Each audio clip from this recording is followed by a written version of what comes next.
A good Erev Shabbos, a Freilich Chanuka, a good Erev Chodesh. How's everybody doing? I'd like to talk about two very, very important points, which I believe have very practical ramifications in our life. We know, and we say all the time, Pischuli Pesach ki Chudesh Machat. The Medrash says, open up an opening the size of a pinhole. Vani eftach lachem Pesach ki Pischoi shel Agolois Ukranios. That's how the Medrash says it, or some say ki Pischoi shel Ulam. All you need to do, says HaKadosh Baruch Hu, give me some effort. Start. Give me a little bit of an opening. The opening of the hole of a needle. And you know what? I'll give you something that's millions and millions of times larger. We say by the daughter of Pari, Basya, she stuck out her hand and her short arm reached hundreds of feet away and grabbed Moshe Rabbeinu. What's the pshat? The famous Reb Chaim Shmulevitz. All you need to do is make an effort, but a serious effort. You reach out, and you really want to reach that child. HaKadosh Baruch Hu will extend your arm until you reach that child. It has to be a serious effort.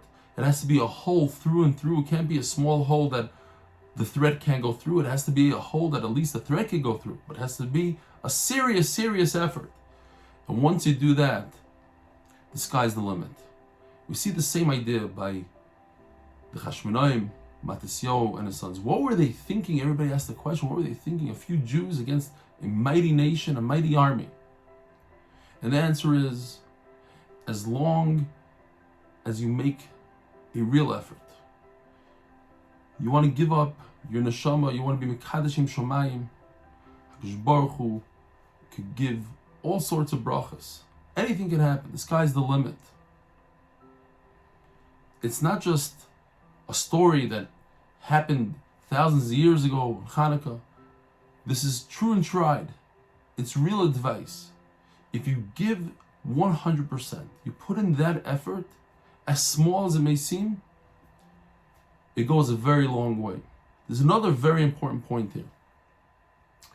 The Medrash tells us that the way Matisyahu figured out that he has to fight the Yevanim was by the women. The women, they started committing suicide with the children. They started jumping off the Chayma, the wall of Yerushalayim.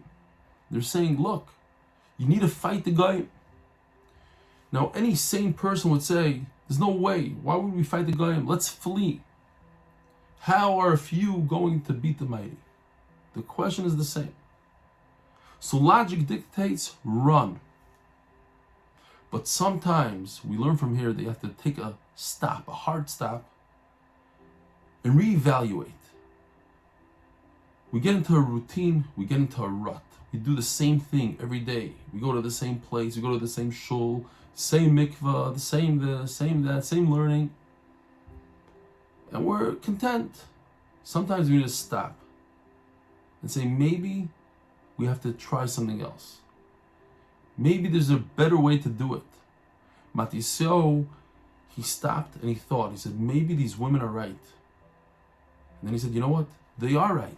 Not maybe. They are right. We need to go fight. And that's what they did. They went and they fought, and look at the outcome. They were able to achieve a tremendous victory. So to ourselves, we have to take a very hard look at what we're doing on a day-to-day basis. Is this working? Perhaps there's a better way. Yes, it seems logical to do it this way, but maybe there's a better way. Let's stop, focus, think, reevaluate. You never know.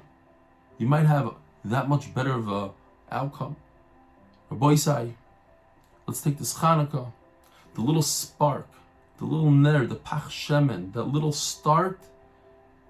Be'ezer Hashem will bring us to tremendous heights. Have a freilich Chanuka, freilich Shabbos, and a freilich Rosh Chodesh.